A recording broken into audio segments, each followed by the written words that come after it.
itorero rigomba gufasha abakene cyane cyane abasheshe akanguhe b'incike batishoboye.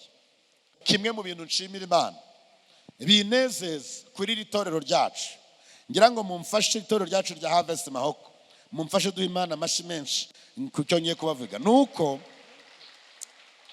Nuko iyo hagize umwe muri twe ugira ikibazo cyangwa se ibirori, yaba ari umuntu waje atugana, nabonye yewe niyo yaba atamaze igihe, mwese muhagurukira hamwe mukabigira ibyanyu, mukamufasha, mukamwegera, mukamuba hafi. Iryo ni ryo torero, niwo muryango w'abana b'Imana. Iryo ni ryo torero Imana yambwiye.